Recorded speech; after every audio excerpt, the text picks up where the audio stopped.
Hello, everyone, and welcome to the Eternal X Wolfpack Paranormal Podcast. I am your host, Shawn Ellis, and tonight we have a great guest coming on, Mr. Len Dorman, and we'll be talking with him in a few minutes here. But I would like to give a big shout out and for Austin Light for American Demon Comics. If you haven't seen him, go check him out. He's a great artist, a great writer, and go subscribe, see what he's got. He's got a lot of great talent there, and he sent me 3 copies of his first 3 issues, and he also signed them. So like I said, check out American Demon Comics with Austin Light. Also, like I said, I'd like to thank Pam Harris from last couple weeks. She was co-hosting with me for a little bit. She may return sometime here during the season as well. We're going to have a couple other co-hosts during the season as well, and they're going to be guests on the show before they co-host, but they will be on here this season as well. So let's get on with the show tonight with Mr. Len Dorman. Hey, it's good to be back. Hey, Len. Good to be back. I hadn't been around much since my birthday, and of course, I had some medical work done. Right. So I'm back. I may sound a little different, but I sound different to me. But I'm getting back into it. I will be back this coming Thursday, and back on hopefully every Thursday. Back at our regular time, 8:30 Central, 9:30 Eastern. Right here on All Access Network TV. Yes, sir. That's who are running on tonight's show is with All Access. We're running on about 11 different channels tonight. So let's see what we got tonight. So, Len, I got a few questions before we get into what you want to talk about. So I deny everything. You deny everything? You're just the chef cook, the bottle washer. That's it, huh? That's it. Yeah. That's all good. So, how did you get into the paranormal, Len? That's a long story. Yeah, make it brief. Break it short and sweet. Okay, well, first the dinosaurs came. They got too big and fat, and they died.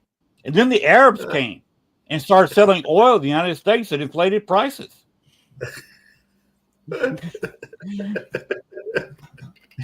That's the beginning. Okay. And then the white man came to America and run it to hell. So here we are.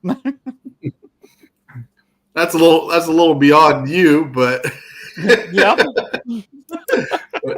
But how did you get into the paranormal field? Well, I could see things. I don't claim to be a psychic. I never will. But I'm a feeler. And I could see, like so many children can, I can see and feel things. Mm-hmm. I can walk in a room and say, okay, there's a presence here.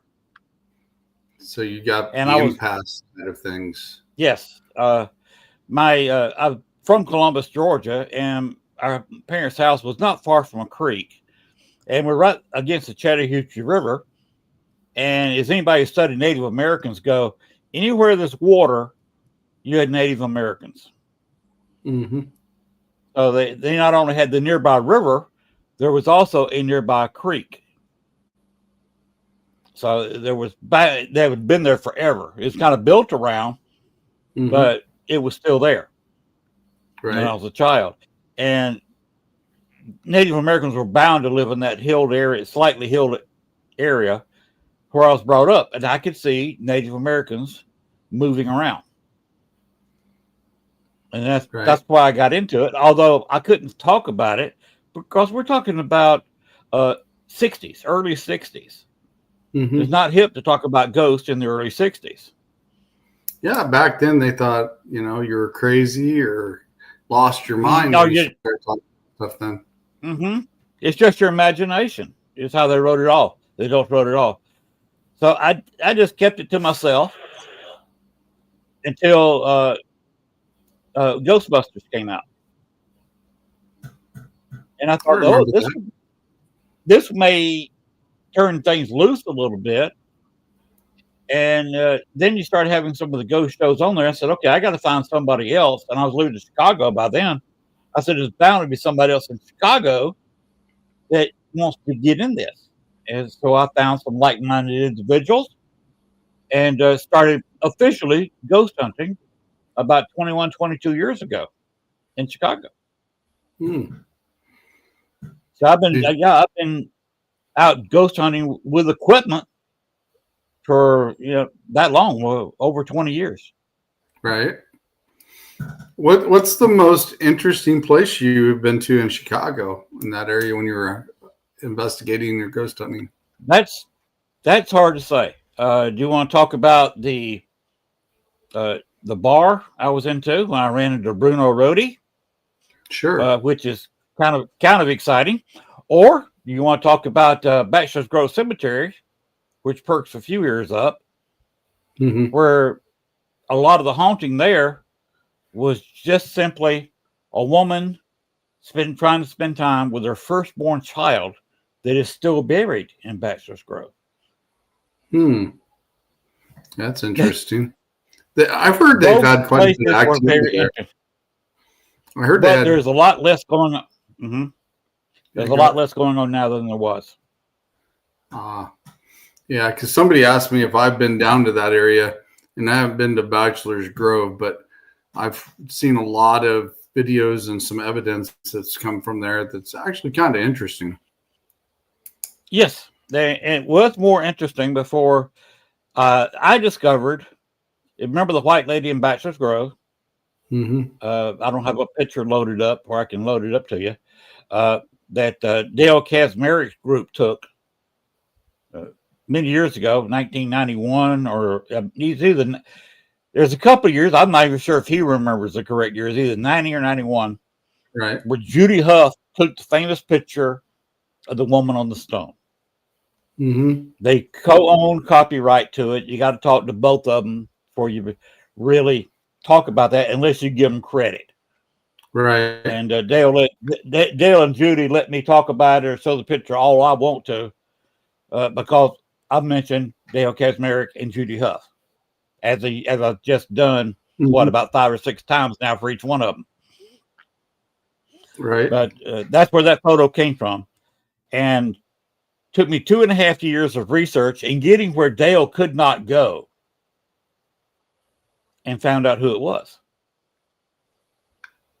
The ghost is Amelia Patrick Humphrey.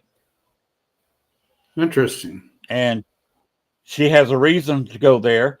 See, Bachelor's Grove got exhumed back in the late 80s. About half the people that were buried there got exhumed when they said they were closing the cemetery down, not accepting any more burials. They said, "Come get your family member if you can." Right. Because we're closing this up. You're not going to maintain it at all. So about half, over 200 bodies were exhumed. That's crazy. And there's a little bit over 200 there. So they got about half. There were no Humphreys and no Patricks left around there.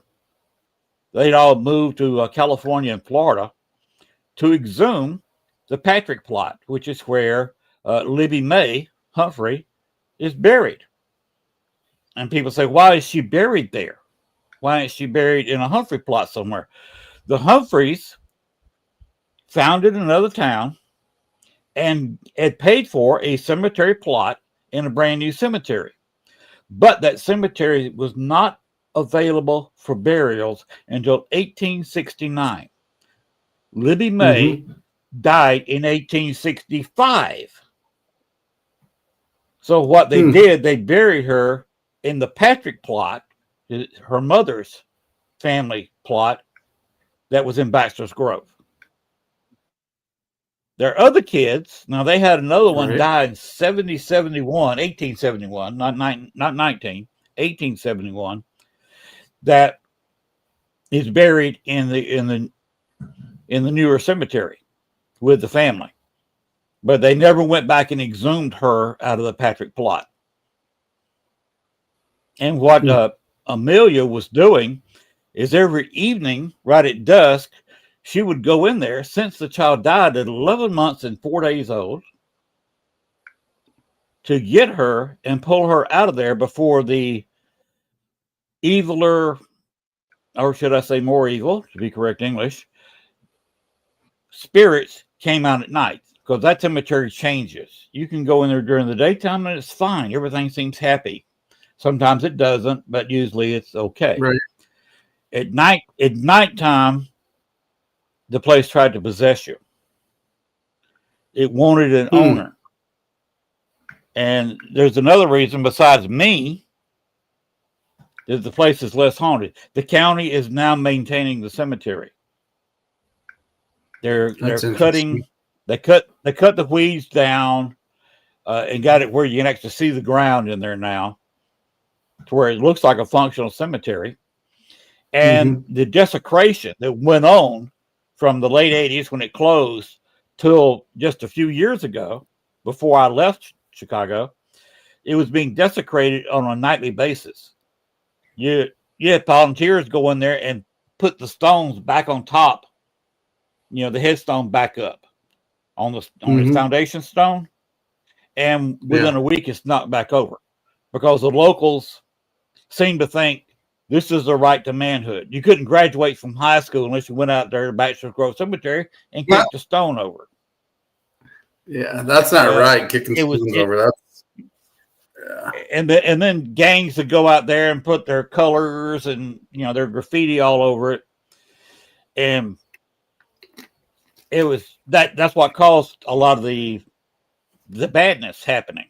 The place was angry, and now the county they at one point had cameras. I heard they put cameras in, they took them back out, and I heard that they were trying to put cameras back in there to keep people from desecrating it.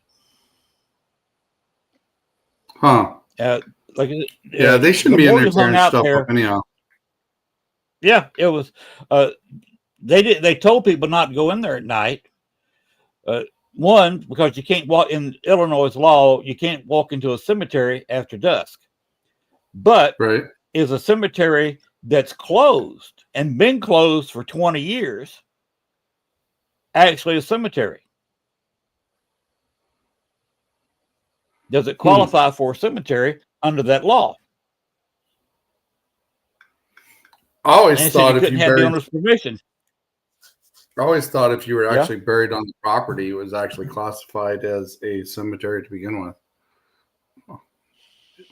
But the owners of the cemetery, which it was willed to the county, hello Gwen, denied ownership. So there was, for years it went by with the owner, Cook County, denying they owned it, because they didn't want to put insurance on it in case somebody went in there and got hurt. Right. But still, you shouldn't go in there and tear up any cemeteries at all. That's bad. Yeah. Especially desecrating them. Yeah. I spent a whole night in the place once. And if I'd gotten caught, I was going to say, hey, this is not a real cemetery. You say it's not a cemetery. You say that all the bodies have been pulled out. There's just some headstones sitting in the woods. You say you don't own it. How are you pressing charges against me? Right. And what I was going to do is force them to admit, okay, this is ours, or this is a cemetery, or there are people buried there, which I knew there were. Right. But they would not admit it. They were saying people are not buried here. It's just headstones in the woods. Okay, if there's headstones in the woods, it's not forest preserve. So technically, I could go into the cemetery and just not walk out in the forest preserve. I'm not violating any laws. So it was going to be an interesting court case. But I was not caught, even though the wife dropped me off at 5 o'clock in the afternoon, didn't pick me up till 8 o'clock the next morning. I spent that long in one of the most haunted cemeteries in the world by myself, no car to get out of, nowhere to run, nowhere to go, and no cell phone. I couldn't even call for help.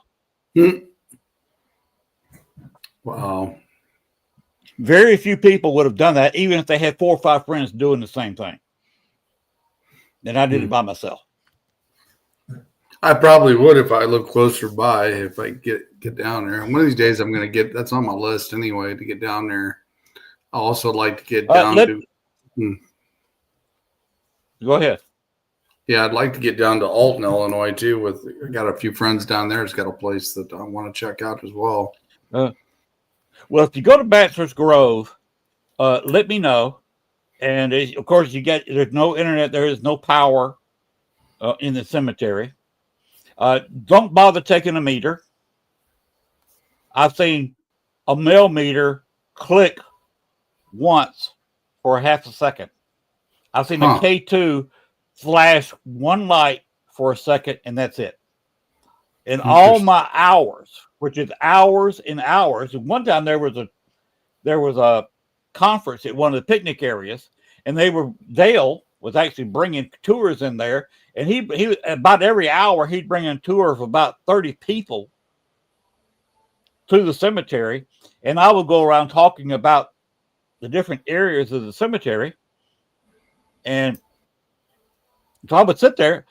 I sat there, got at the cemetery about 9 o'clock in the morning, and I was there till about 7 o'clock in the evening. It was in the spring, so it didn't get dark about 8, and I finally left it right at dusk. But I've been hours and hours and seen all kinds of meters, tri-field, you name the meter, I've seen it in there. And I've only seen a millimeter and a K2 meter tick once each.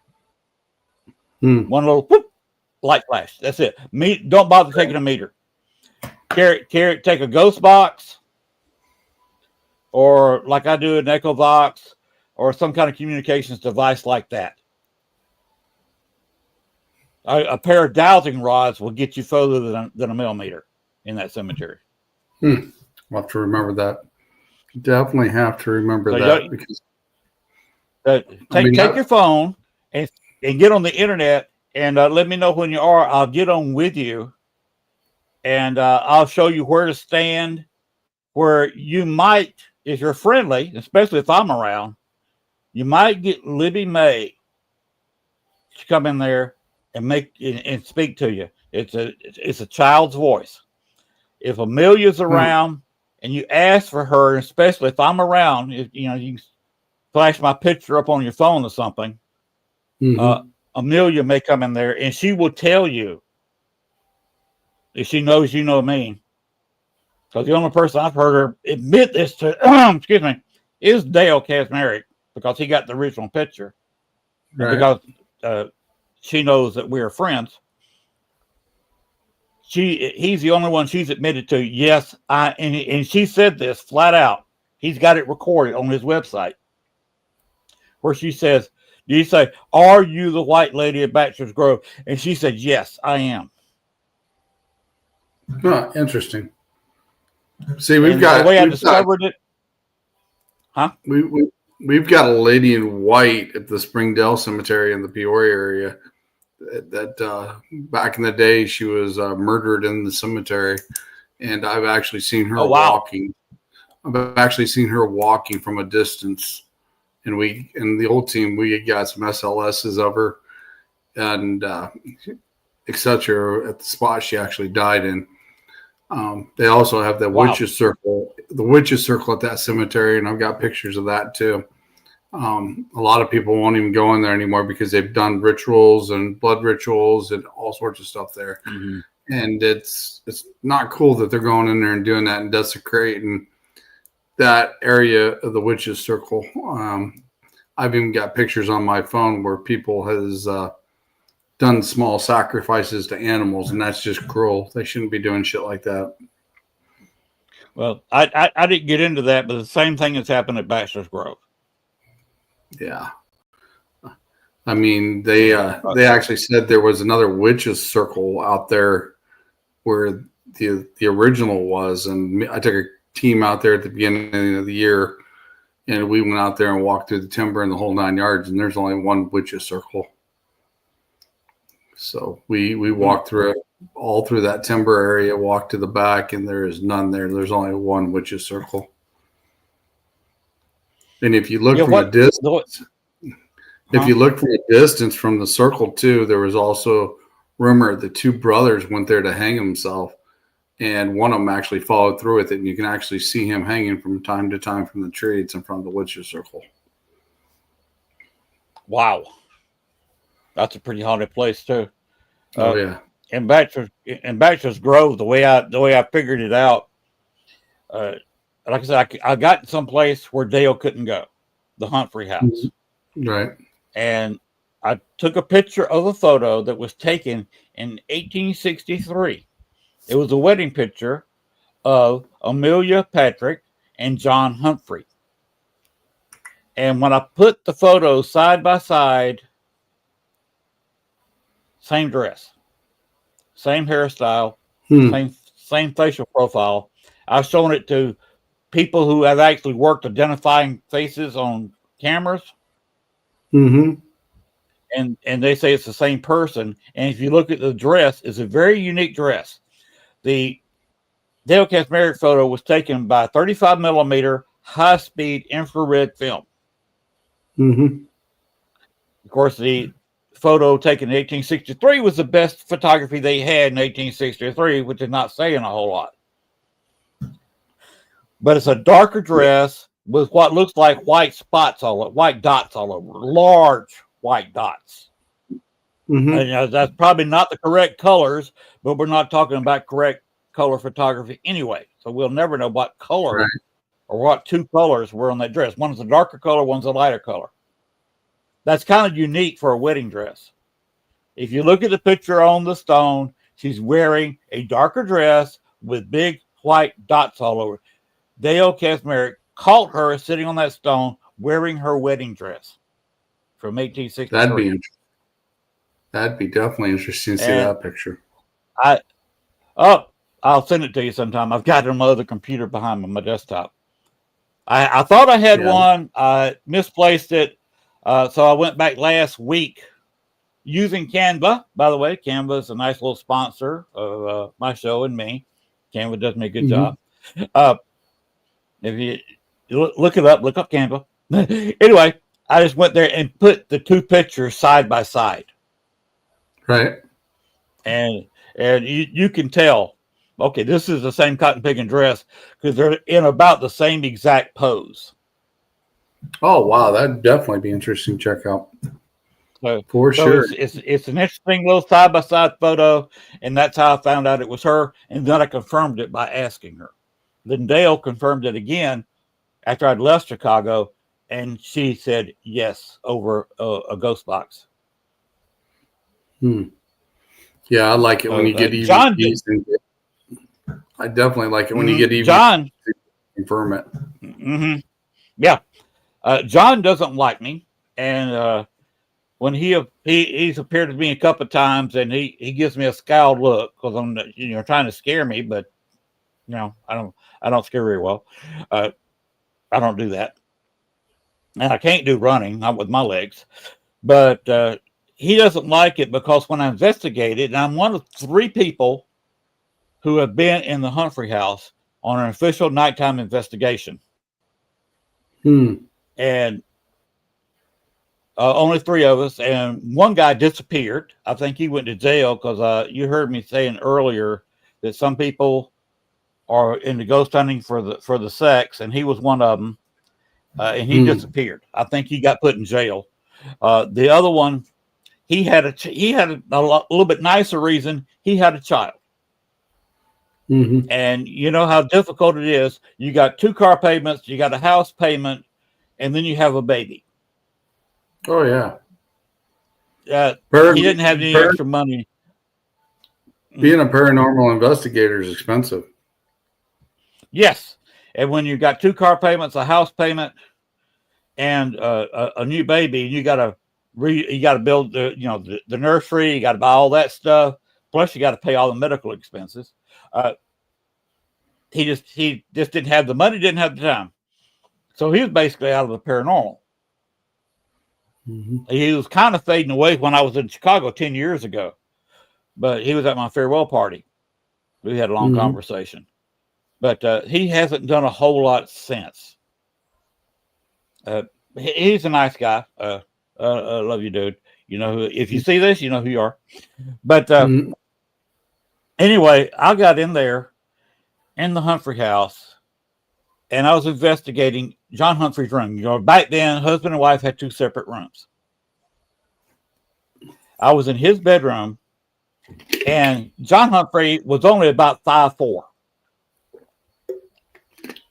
And what he did, he had a very tall stove hat that was American, not silk like they turned into about this time in the 1880s.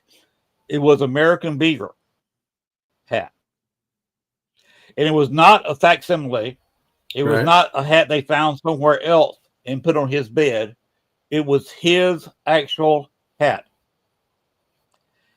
And during the investigation, as a trigger object, I put his hat on my head for about 2 hours. Needless to say, being 5'9.5" at the time, he didn't appreciate somebody my height wearing his hat. Not in his bedroom. And Amelia thought this was uproariously funny, and that's when she started talking to me. That's interesting. That's how I got open my own door and discovered all this stuff, because I basically pissed off John Humphrey. Did when you had the hat on? I almost got.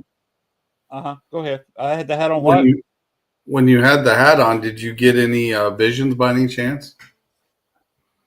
Yeah, he appeared in front of me partially, a see-through apparition, and again thought he would scare me, appearing in front of me. And I watched it for a few minutes. He was there, started walking toward me. John, you want to come over closer to me? Come on. I finally walked into the bedroom behind me. They were in the other 2 were in the children's room. I said, by the way, y'all getting anything in here? No. Okay, well, I got John Humphrey standing in the middle of his bedroom if you want to come over here. So they came over with some devices, and of course, all their meters went off immediately. My meter was on the bed sitting there flashing. And he walked from where he was standing in front of me right past where I was standing and walked into a closet door and completely disappeared. That's interesting. That's definitely that was an interesting investigation. I've only actually seen one full apparition that actually did that, appeared in front of me and actually walked out my front door. Wow. I had another partial in Oakville, Illinois. And then I started reviewing my video footage, and I was using a full spectrum camcorder, and I was shooting across the room. Spirit number 1, and they thought, the hotel thought there was only one, just standard white lady, was in front of me. A psychic was verifying it was the ghost was in front of me. She was saying, okay, she is standing there right in front of you. Her nose is about 1 inch from yours. She's trying to see if you can see. And I like I see with flashes. Right. She appeared more with UV light than IR. So I would flash a UV, and you could see the UV moving around, and would see kind of human figures as the UV would hit her. But after I checked the video, a hallway was straight behind where I was shooting. Back at the end of the hall was an L-shaped hallway. Coming out from the bottom of the L to where I could see her down the hall, about 20-foot length hall, was a full-bodied apparition of a woman in a big bell skirt. Ooh, looking at us, the psychic, me, and the ghost, like, what are you doing? And kind of signaled, come on, and walked back down the L hallway. And then a few seconds later came back and stood there for several minutes and then walked away. I did not see that. Of course, my concentration was elsewhere, live, but I got that on video. That's cool. That's cool. Yeah, and then there was some mafia people up here. The ladies disappeared. That's why they were leaving, because they yielded to some mob figures. And Oakville was a big meeting place when the St. Louis and Chicago mobs got together for their meetings. And there was a mob guy sitting in a chair in the break room, back just a few yards in a door from where the lady I was talking about appeared. And the psychic said, I wonder what he would do if I sat on his lap. I said, well, we'll never know until you do. Right. So she plopped herself in the chair right on top of the mafia guy. They promptly fled the room right through the door. I went through the door, of course, after them, because that's how I am, or it has a new modern thing. That's how I roll. And we'd had a ghost box. Of course, Oakville is nowhere near radios. And of course, we don't have the antenna really hooked up to a ghost box. We were having to run, and we got nothing. We were trying to say, you want to talk to us? We had nothing, absolutely nothing. Even when the ghosts were appearing, the women didn't talk, not over the ghost box. We heard it say something. Like I said, this is 50 feet away. Right. And so we ran out the door. The hallway was dark. We took a few steps and the hallway was bright. And in the sync up, we had another camera running closer to the ghost box. So you heard the voice coming over the ghost box on that video. And then you hear us coming. And the first thing we said, how did it get so bright in here?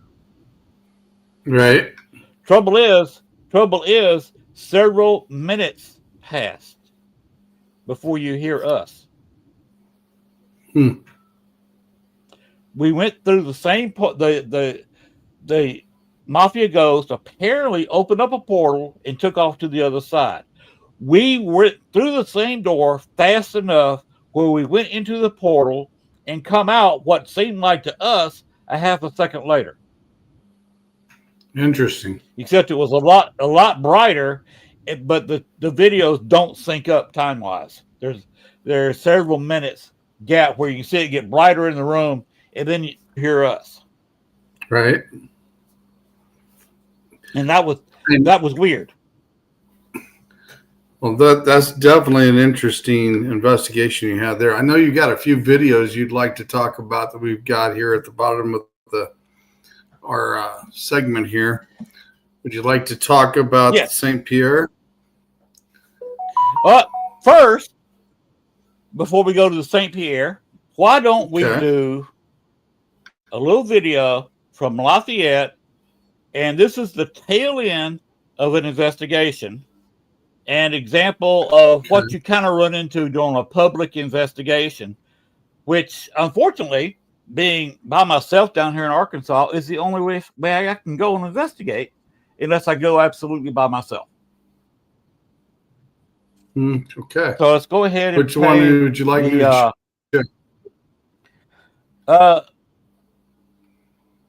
I don't know, play the first one first.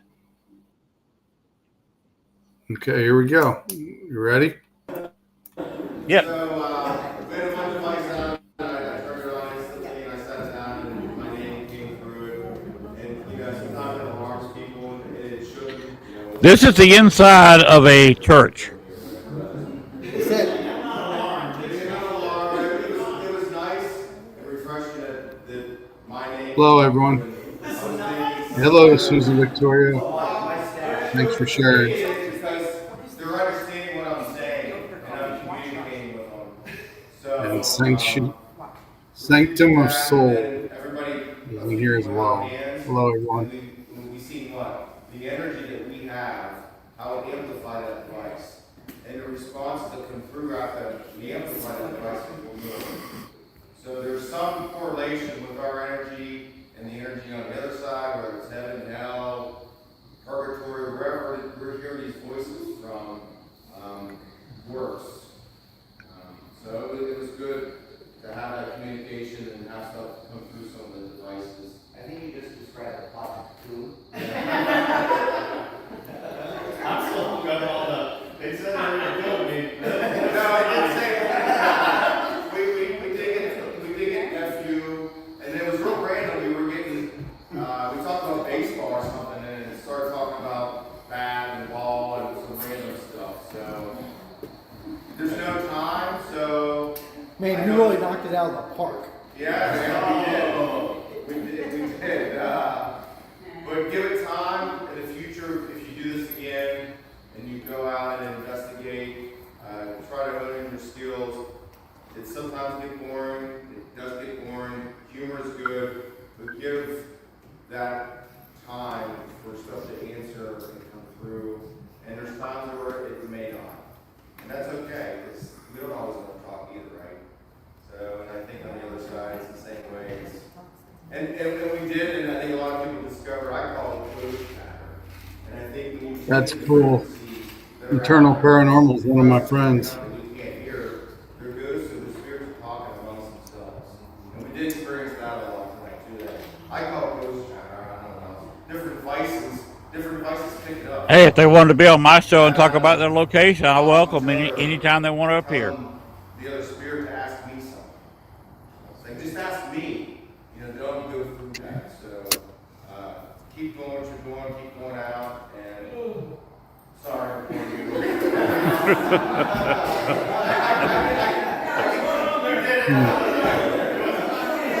Oh my God, was that Sam Elliott? Well, Yes, it was Sam Elliott. I'm still giggling from the fact you thought, no, you're going to kill me. Do it again. Do it again. The flashlight. Do it again.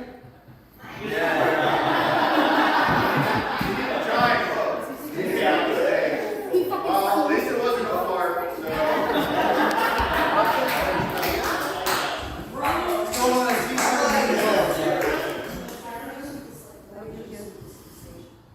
No, I was joking because he said, "Oh, I'm worried." It was a joke. now what location is this, Glenn? It's in Lafayette, Louisiana.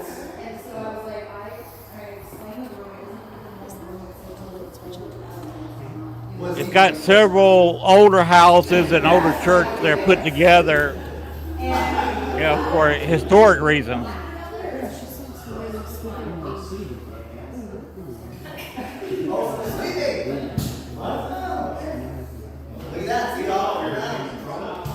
And that is Michael Gagliano right there. You saw for a second.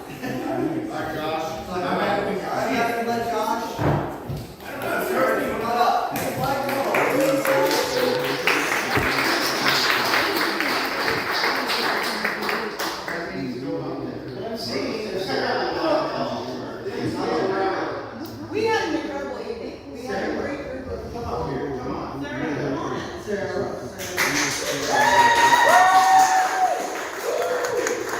We had a great night. Just what's kind of cool is when you have new people that you've never investigated with, you get to learn their different techniques, forms, or ideas, or find out that you are actually alike in a lot of ways because you're like, we don't use that technique, and this is why I don't use it. And then somebody says, yeah, I need to know what happens when I don't ruin it for you. But certain techniques, why you don't use them, and it's kind of cool to also then learn different techniques from the people in your group. And so I think that's what was really fun tonight. It was just like, I don't have all the answers, and neither does that person, but we're in here trying to figure it out, or put pieces together, or just having an experience. And it was a night of literally just going from one space to the next space, and we all had experiences. Now, did we experience any phenomenon? I can't say that. But we had experiences. We heard things, we felt things, we saw things, we know things, and we got to learn from each other. And so it was just this incredible evening. Though we did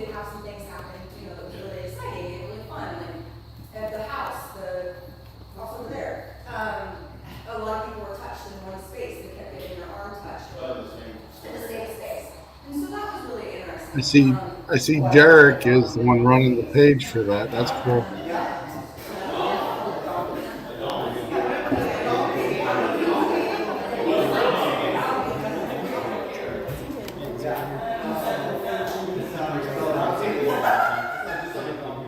Yeah, well, this is the video. Okay. So, yeah, it was an incredible experience, and so it was really neat. Like, when we came in here, it's like, I always wonder, is it, or when we went to school, are we experiencing something from the school itself, or are in their trigger outfit that is actually what's what we're experiencing? We don't know who brought different things in, or what time they came in, or different things. So it was really interesting to listen to people about dates and times, because it was like, somebody got that, witness was first built or brought, or it was, the 1950s or something, 1940 something. And it was really interesting because, of course, this is a replica. And so I didn't know that when it came in. That's cool. I just kept saying, this isn't right.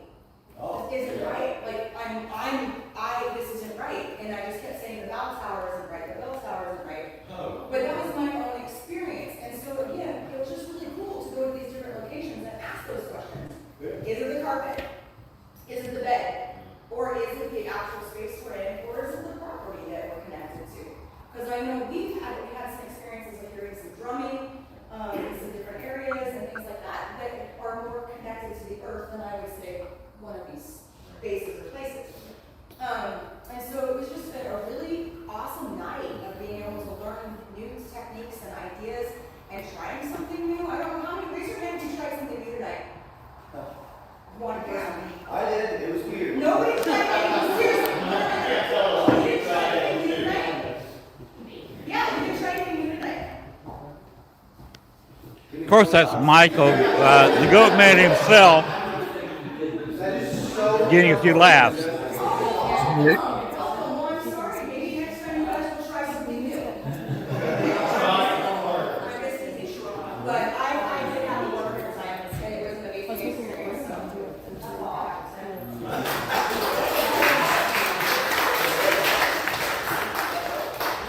Always talking. Learning that color things. Next time, say Lumos instead of Lumos.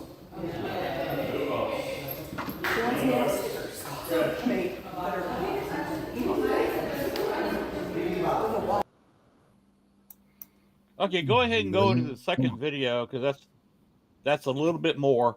Let me go ahead and delete this one, and I'll load up the fourth video. We'll Derek, catch you later. nice Derek. talking to you, and look forward to talking to you and Alicia about appearing on my show. Yeah, Of you're course, going to have the Southern very- Paranormal. Yeah, they are actually Eternal Paranormal. You said you were going to have them on your show here in a few weeks. Yeah. Okay. Okay, here's the second one. Tell us how bad of sinners we are, and we should repent immediately. What is God's purpose to serve life? I'll rewind it a little bit here. Numbers is pretty low. Hey, this one you see Michael Gagliano and I kind of going off each other.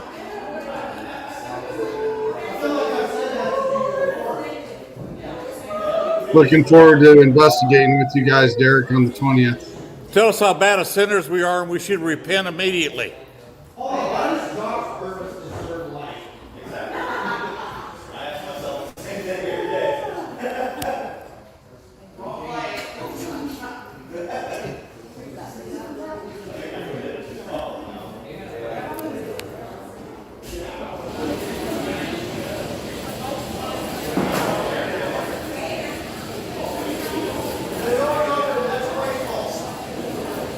Is that the air? Yeah. Okay, here, Jesus.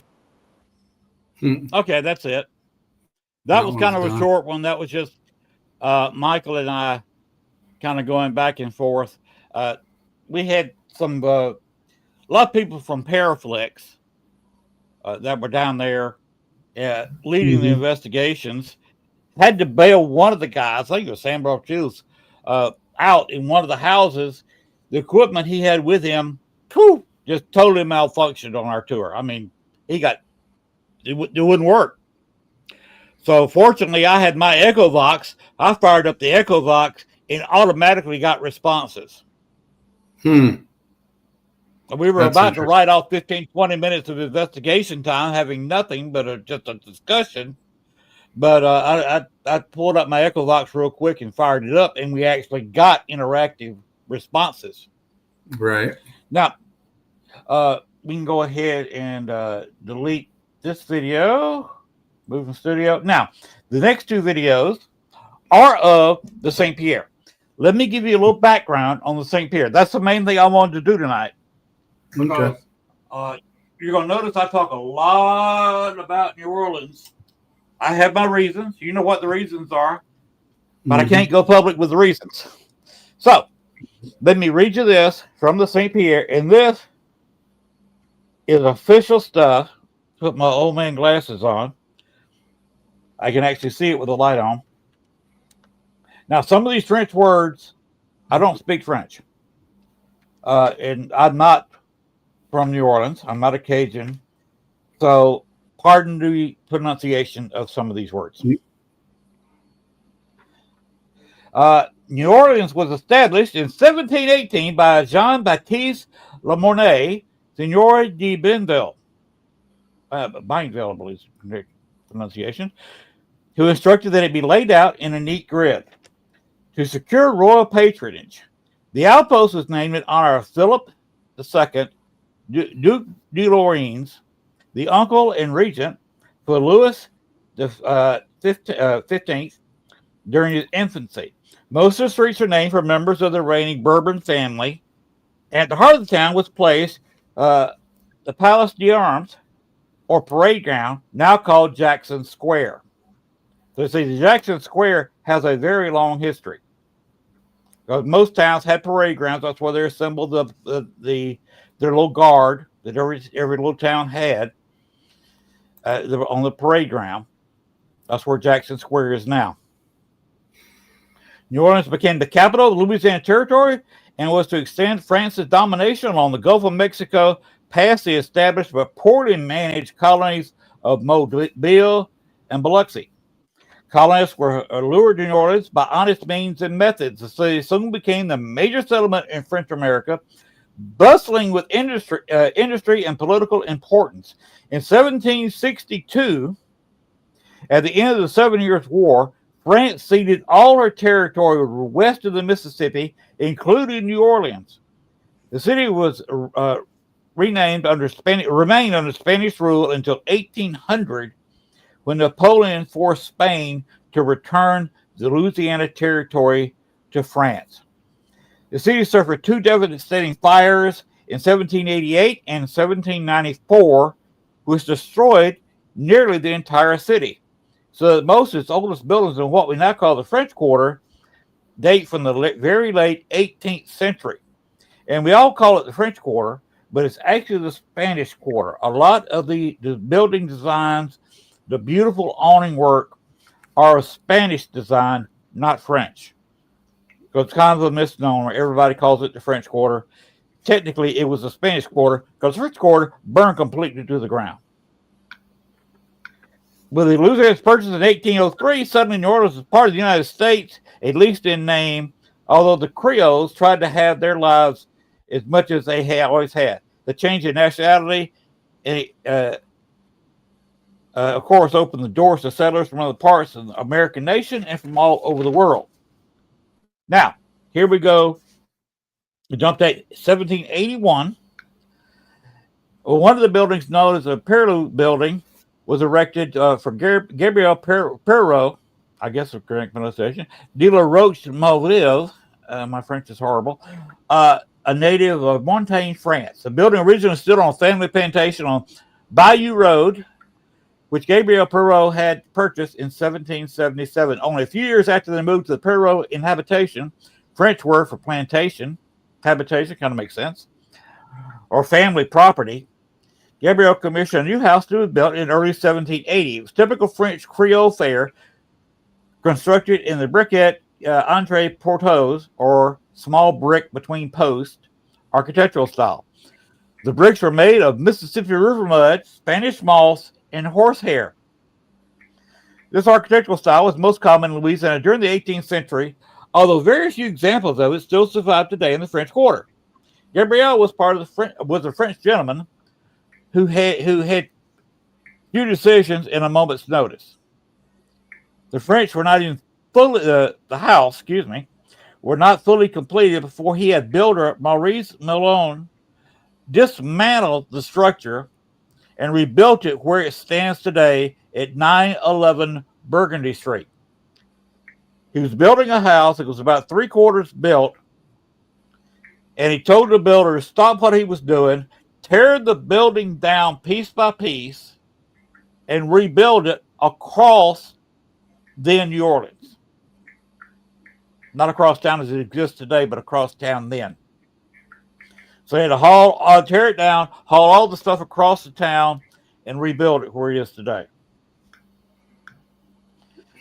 He chose this specifically because Susanna's father, Francois Cavu, owned the entire block and had owned it since 1754. He liked that piece of land. He found out he owned it. He figured that he could move his house there, so he did. The move to the French Quarter would be great, and it'll also be his last. He was noted as, I have no idea how to pronounce that word, living at the property of the census in 1791. He was one of the first licensed pharmacists in the colony, as he had been approved by the King of Spain to operate his business after Louisiana was sold to King Charles III of Spain in 1762. Gabriel drew his last breath in 1794. Susanna Perrault continued to live in the house, which is one of the very few to escape the Great Fires of 1788 and 1794 until her death in 1838.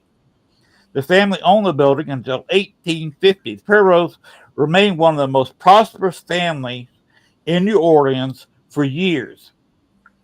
The reason I'm bringing up about all this of a mansion, most of your hotels in the French Quarter are former mansions. This was a big house, a mansion, plantation, that is now surrounded by buildings and is open as a hotel today. Years after the Perrault's ownership in the structure had many uses, including a family home, apartments, a small warehouse, even as a department store by the names of D.H. Homes Limited. It was during this period that many of the other cottages on the property were bought in for use. Excuse me. In 1952 through 73, the original Morning Star Baptist Church of New Orleans is located in what is now the building directly across the street from the front desk. It has been said that there were jazz funerals held there with many second line parades to follow. In addition to Sunday services, rooms were rented out by Sister Annie Pavagio. I don't know how to, again, I don't speak French. The organist and choir mistress. It was not until 1961 that 1017 Domain Street, which is now the Jazz College building our property, came to fame as the first ever jazz museum in the entire world. Of the discography, portraits and instruments were collected as part of the permanent exhibit, in addition to the trumpet of Louis Armstrong and the first records of Kid O'Frey, Jelly Roll, Morton, and Cozy Crow. Of course, we all know who Jelly Roll is. Mm-hmm. During the Jazz Museum years, the Crossbeam Hotel operated its doors to the public in 1969. The great jazz musician Louis Armstrong stayed in the hotel himself, and even Southern writer Tennessee Williams was known to frequent the property as well. He was often seen lounging by the pools, there's 2 swimming pools, or just sitting quietly in the courtyards. Soon the Crossbeam Hotel gave way to the chain called the Downtowner, Roundtowner, which is named the hotel by the Burgundy Inns in 1974. But again, the hotel changed hands in the early 1990s and became the Hotel St. Pierre. Hotel St. Pierre is 79 guest rooms, 2 swimming pools, lush courtyards throughout the property. In a way, you offer a glimpse into the past, a less hurried pace. It is our Southern hospitality that our guests appreciate, and very few leave here without a heightened fondness of the past and well-rested appreciation for the future. Today, the Jazz Museum has moved, of course, but many of the priceless artifacts and collectibles are still displayed in the lobby area of the St. Pierre. And I will tell you, the lobby is something to look at. It's almost a destination itself. And when I told you about the room across the street that was used as a church, I stayed in the back side of that building 2 nights.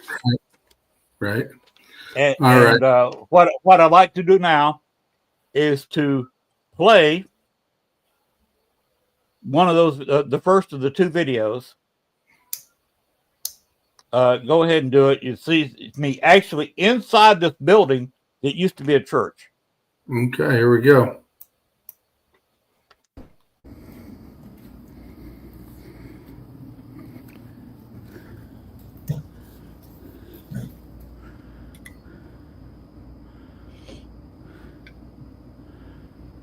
This is the courtyard, right outside the door.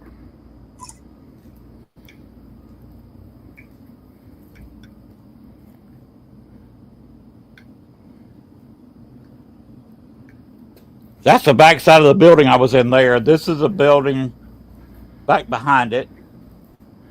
You know, I could have got my glasses.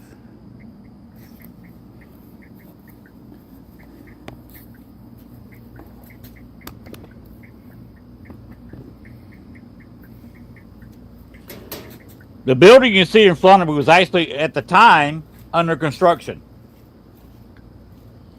They're working on redoing a couple of the rooms in the red building. That's why the fountain is not working. Normally that fountain would be working. Mm-hmm.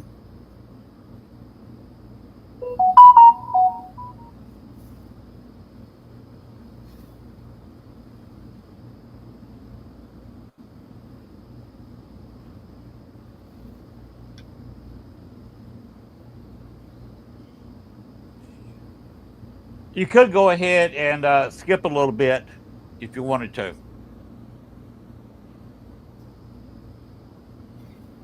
Okay. A little bit of traffic early morning.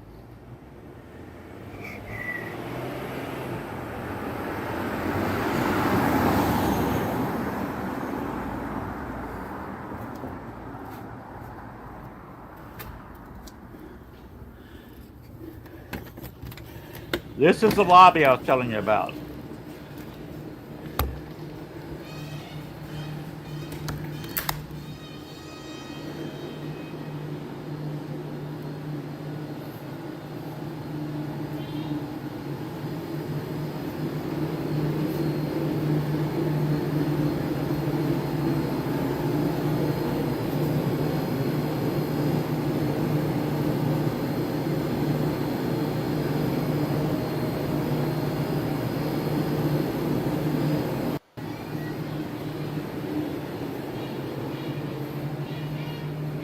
Oh, that's kind of cool. Some of the older stuff in there.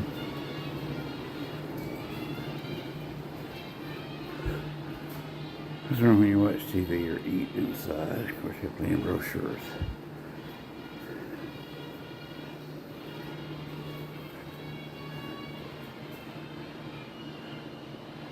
Oh, this part used to be the New Orleans Jazz Museum.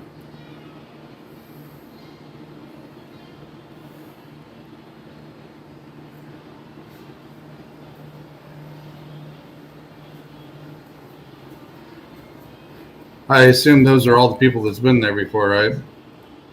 Yes.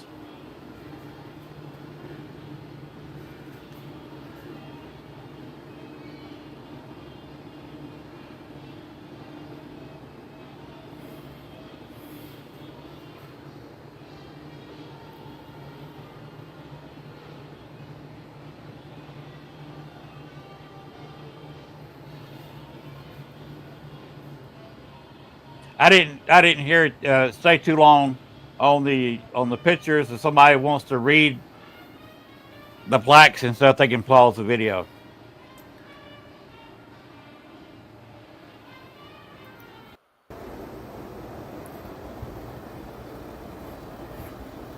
That's kind of a neat going out to the deck. Okay, you leave the room we were in, and this is the back courtyard.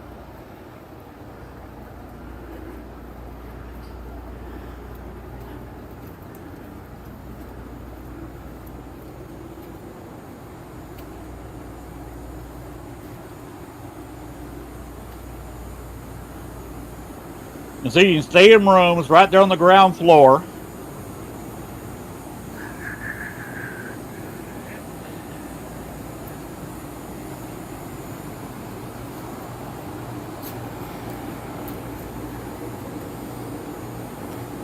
Some of the things that probably used to be here. Maybe it's your residences, including the mansion that's still here.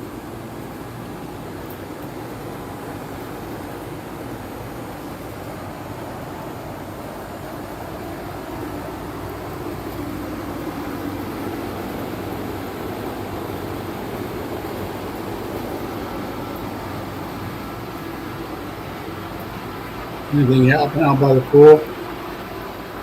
Yep.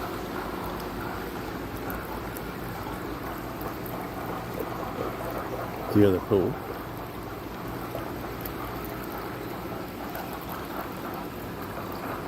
It's a little bit shallower on both 5 feet.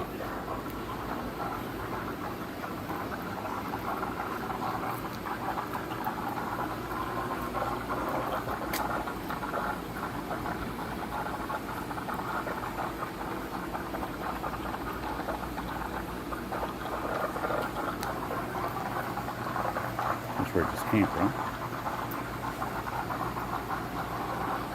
It's like it's a pretty big place. Yes. It's several buildings.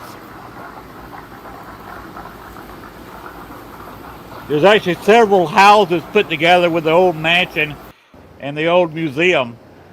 The rooms upstairs in this building, which we just walked through.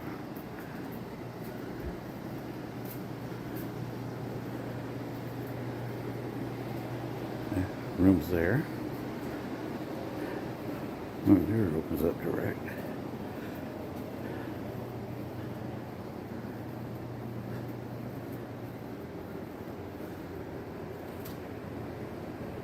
Two more rooms down there.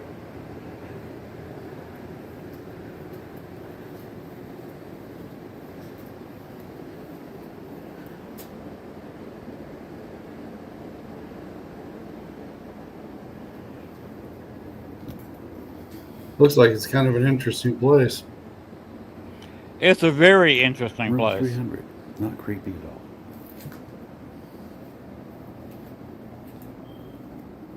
Was that the first time you were there? Yes.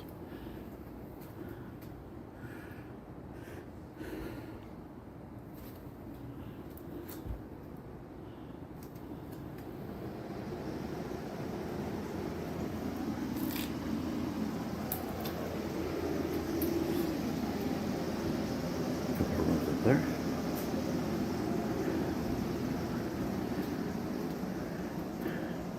You can see we're starting to get the butt crack of dawn down here in New Orleans at the St. Pierre.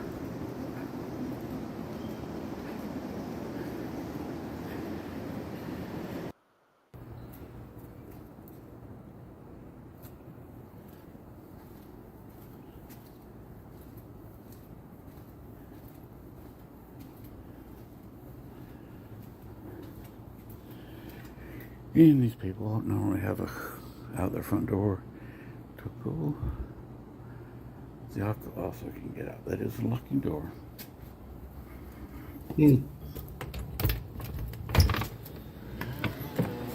There's several ways out, but you got to have a key card to get back in. And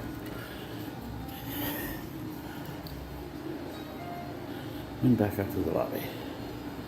Absolutely beautiful lobby. It looks like it's pretty good size. Oh yeah. Yeah, you can see back there in the back where that other room was. Mm-hmm. How you doing? All right, how are you? I'm alright. I got a question. The stuff over there, how do you pay for it? Right here, Yes. and then she paid me. That's how they do the snackies. You got to catch the guy behind the desk, pay him cash. Hmm. Looks like it's a huge This is place. These are the places across the street. They're actually part of the hotel. They are actually behind locked gates. Again, you got to have a key card to get in. So you're behind a locked gate. So your rooms are pretty secure. Mm-hmm.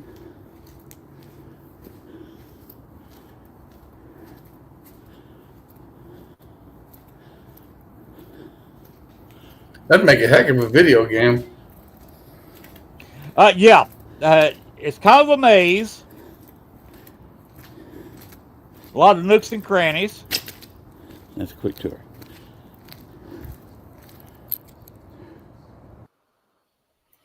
All right, go ahead and start the next one. All right. Here we go. Okay, video number 2. Looks like it is the Buckracker dog. You see the sky just getting light there between the buildings. And this is my view from our courtyard. It's actually, I can sit right here and talk because that is the laundry room, not a room. There's not a room behind me. There is I. See, where we were staying, the church I was talking about earlier, we were staying in the back of the church, the old church. Mm-hmm. Right.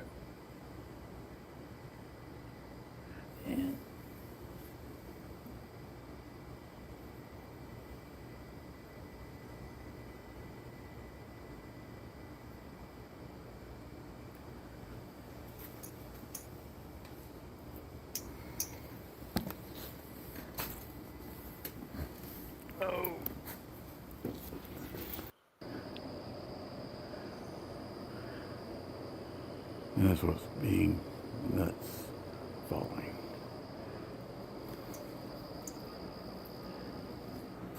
The construction here.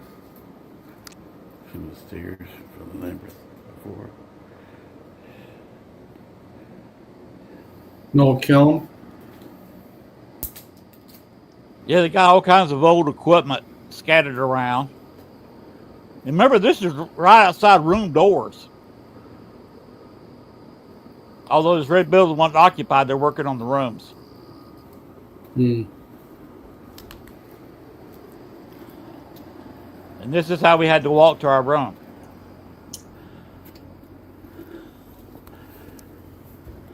You can see the size of the old church. Mm-hmm. As you see, many of the names in the rooms have names. Ours does not. Just a cute little square.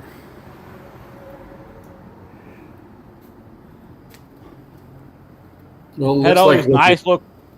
yeah, Yeah. what it looks like they've redone is they're doing a hell of a job. Yeah, it's a beautiful place to stay.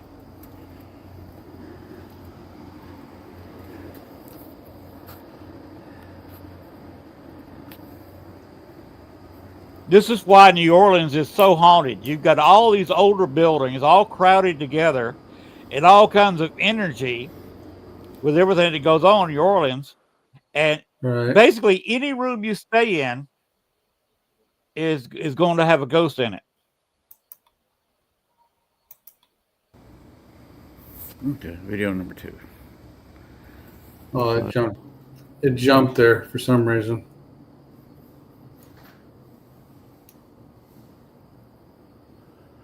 All right, we're gonna shut this off for a few. Up close and personal of the room. Did you bring his flashlight?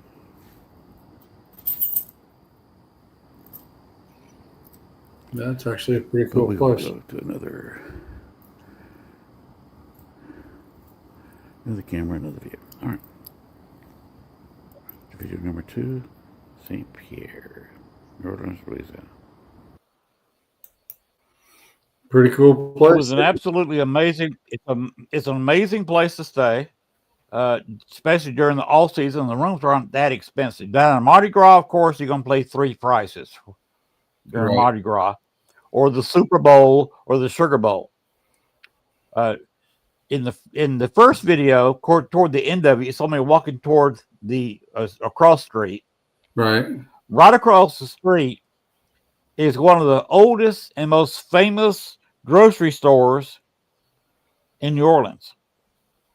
They've been continuing operating for a couple of hundred years. Right. There's been a grocery store, and they make sandwiches there. They make you within.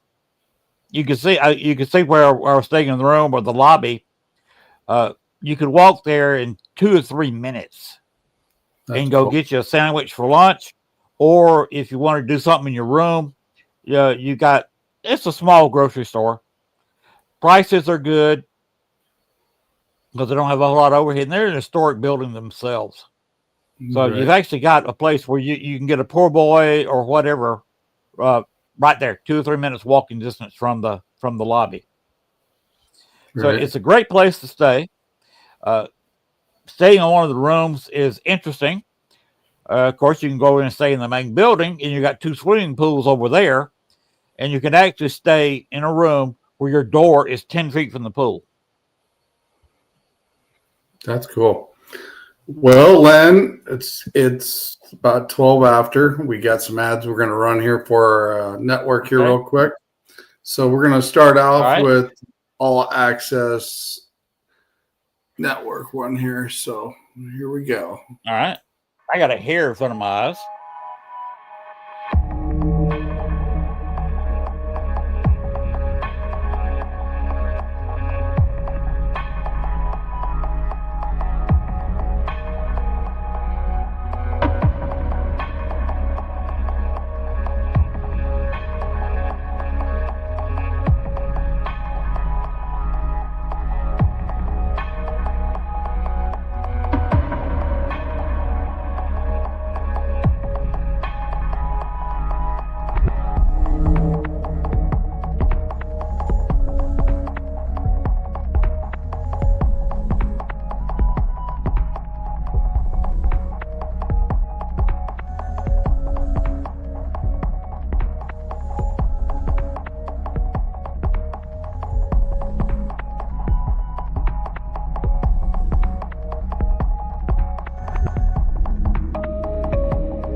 Special announcement. Matthew and Lee Triana have something you have been waiting for.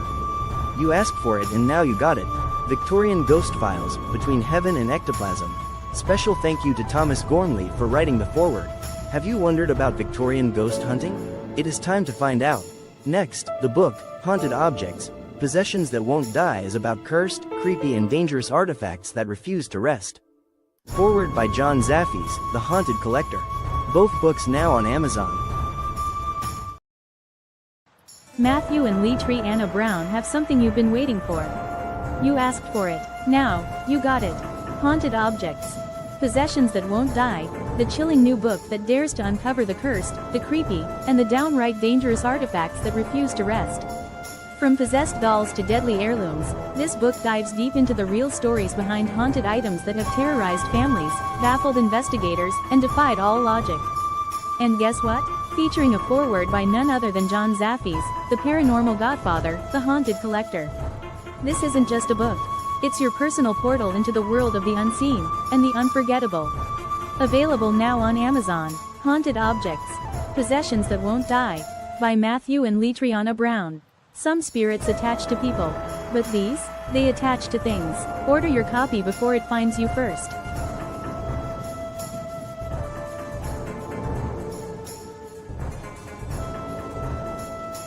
Not sure anybody can hear me, but I am not getting this video clip at all. I got a black screen, but I'm still here, guys. Yeah. Okay, here we are. It blacked out. It blacked out at the end. It's like it cut off really short or something. So, Len, where can they find you? Okay, I'd like to read another paragraph since we did since we played the videos, and then we can go into where they can find me at. All right. Okay. The reason I showed the videos of the St. Pierre is so you know what I'm talking about. Mm-hmm. From the ghost of the St. Pierre. You have sometimes ghostly hands will touch your skin. Something sitting at the end of your bed. It's a hot spot of activity. One of the most frequently heard sounds are footsteps. One woman staying in the carriage house directly behind the front lobby, and you saw me walking beside that building. Right. She called to make a complaint. She was ready for sleep, and the heavy sound of footsteps in the room above hers was driving her batty. She asked the guy at the desk to ask the upstairs neighbors to quiet down. One issue, however, the room upstairs was empty. There was somebody walking around in an empty room that wasn't rented to anybody. Interesting. That's the most common thing you hear there. Your family members, the Perot family, checking on the status of their home room, which is pretty common across the country. Former owners do like to see if customers are happy still at their hotel, even though they may have died 150 years ago. You've also got a Confederate soldier who walks around seemingly confused, walking around the same places that I shot that video that you saw a few minutes ago. And then you have the carriage master. At the front entrance, which you saw me walk in my video, a man in his mid-40s is frequently spotted by guests and employees. He wears a matching blue shirt and pants combo with black boots, and he will help you unload your car. And that's not a human. They don't have a person watching the door at the hotel. And they're thinking it was a former carriage master who did work there quite a while ago in the 18th century. Interesting. It just seems to stay there at the hotel. It's described as a hotel with modern things. You just saw quite a bit of it. It's a modern room. They are air conditioned. Trust me, you don't want to stay in New Orleans in any place not air conditioned, not in the summer. But it's quite an amazing place. They do have 2 or 3. Of course, they got the resident white lady. I think every building in America has that. They've got the Confederate soldier. Sometimes some people have seen a Union soldier, darker uniform, walking around. And then the carriage master who has greeted people at the front door. But they don't have anybody for that. They say, well, what about the guy that just helped me unload the car? Well, he doesn't work here, at least anymore. Yeah. He died. That's definitely interesting. That'd be cool. So that's just some of the ghosts that are there. So that would definitely be cool to see. I'd like to know where he took my luggage if he's not pack stuff. Well, a lot of times they get their car unloaded and the bags are sitting right there, and you got somebody standing there, can't take your bags in. Then all of a sudden the guy disappears. So that was interesting. Yeah, it's very interesting. It's a very interesting place to stay. The whole city is exciting. It's full of paranormal activity, and I'll be talking more about it in the next few months. I want to do some of the results I got. I don't have any video because I was there during open hours, and they don't like filming during open hours, which is the Lafayette Blacksmith Shop Bar, one of the oldest bars, continually open bars in America. And sometimes Lafitte will appear there by the fireplace. Right. Of course, I will advise, in fact, my friend down there, Chris Talley, will not go in that building and drink the purple drink. And it's not a purple drink. Get it right. It's not drink, it's drank. It's a purple drink. Huh. It looks like and tastes like a grape icy. But if you suck a couple of those in a straw and decide you're going to get up and run to the restroom really quick, try not to move too fast. Pull yourself up slow and maybe study yourself by putting a hand on the table before you take off. Because after, that drink will kick your butt into the next state. Okay. So, Len, we're about 22 minutes over tonight. Where can they find you out? They can find me on Facebook. Just put in Len Dorman. I got to work with Gwen on getting a check mark, get all that verified so I can have more friends because I'm almost at the max. You can find me on YouTube. Again, put in Len Dorman, Lendorman. I do have a check mark in YouTube. It will take you straight to my channel.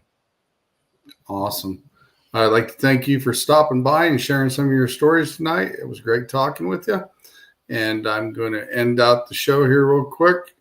Next week, my guest will be Mr. Shane McLean. So tune in. And I hope everybody had a wonderful weekend. And like I said, Len, thanks for stopping in tonight.